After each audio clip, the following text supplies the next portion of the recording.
ഇപ്പോൾ ലഭിക്കുന്ന വിവരങ്ങൾ അനുസരിച്ച് രണ്ട് ഗൾഫ് രാജ്യങ്ങൾ ഇറാന്റെ ആക്രമണത്തിൽ വലിയ രീതിയിൽ പ്രതിസന്ധിയിലായിരിക്കുന്നു എന്നുള്ളതാണ്.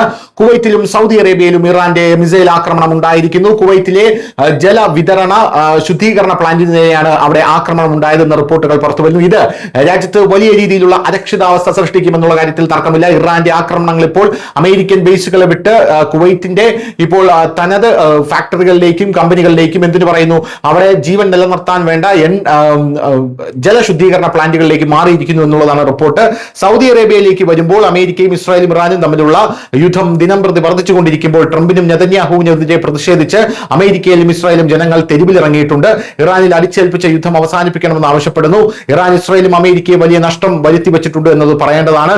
എന്തായിരുന്നാലും ഇപ്പോൾ സൗദി അറേബ്യയിലെ പ്രിൻസ് വ്യോമത്താവളം ഇറാൻ ആക്രമിച്ചു എന്നുള്ളതാണ് ലേറ്റസ്റ്റ് ആയി കിട്ടുന്ന റിപ്പോർട്ട്. അമേരിക്കയുടെ ഏറ്റവും നൂതനമായിട്ടുള്ള വിമാനം വെടിവെച്ച് വീഴ്ത്തിയെന്നും അറിയാനായി പ്രധാനമായും സാധിക്കുന്നുണ്ട്. സൗദി അറേബ്യയുടെ പ്രിൻസ് സുൽത്താൻ വ്യോമത്താവളത്തിന് മുകളിലൂടെ പറന്ന അമേരിക്കൻ അവാക്സ് വിമാനം വെടിവെച്ചിട്ടതായിട്ടാണ് ഇറാൻ അവകാശപ്പെടുന്നത്. വിമാനം ലക്ഷ്യമിടുന്നതിനായി കാണിക്കുന്ന ഒരു ഫോട്ടോ ഇറാനിയൻ വാർത്താ ഏജൻസികൾ പുറത്തുവിട്ടു. തങ്ങളുടെ വ്യോമ പ്രതിരോധ സംവിധാനത്തിന് ഏറ്റവും പ്രധാനപ്പെട്ട സൈനിക താവളങ്ങളെ പോലും സംരക്ഷിക്കാൻ കഴിയുന്നില്ലെന്ന് അമേരിക്കക്കാർ അവതരിപ്പിച്ച വിവരണങ്ങൾക്ക് വിരുദ്ധമായി നശിപ്പിക്കപ്പെട്ട അമേരിക്കൻ വ്യോമ പ്രതിരോധ സംവിധാനത്തിന്റെ ഫോട്ടോകൾ പുറത്തുവിട്ടുവെന്ന് IRNA എക്സിലെ ഒരു പോസ്റ്റിൽ ഇപ്പോൾ എഴുതിയിട്ടുണ്ട്.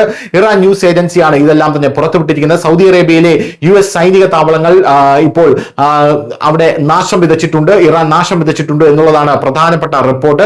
മിഡിൽ ഈസ്റ്റിലെ US ഉടമസ്ഥതയിലുള്ള എല്ലാ സർവകലാശാലകളും ഉടൻ ഒഴിപ്പിക്കാൻ ഇറാന്റെ ഭീഷണി പുറത്തു വരുന്നുണ്ട് എന്നുള്ളത് മറ്റൊരു പ്രധാനപ്പെട്ട കാര്യമാണ്. എന്തായാലും അമേരിക്കയിൽ ട്രംപിന്റെ പ്രശ്നങ്ങളും വർദ്ധിച്ചു വരികയാണ്. ട്രംപ് വിരുദ്ധ പ്രക്ഷോഭക്കാർ തെരുവിലിറങ്ങിയിട്ടുണ്ട്. ഷിക്കാഗോയിൽ ആയിരക്കണക്കിന് ആളുകൾ ട്രംപ് വിരുദ്ധ മുദ്രാവാക്യം വിളിക്കുകയും യുദ്ധം ഉടൻ അവസാനിപ്പിക്കുകയും ചെയ്യണമെന്ന് ആവശ്യപ്പെടുകയും ചെയ്യുന്നു. News desk news India Malayalam.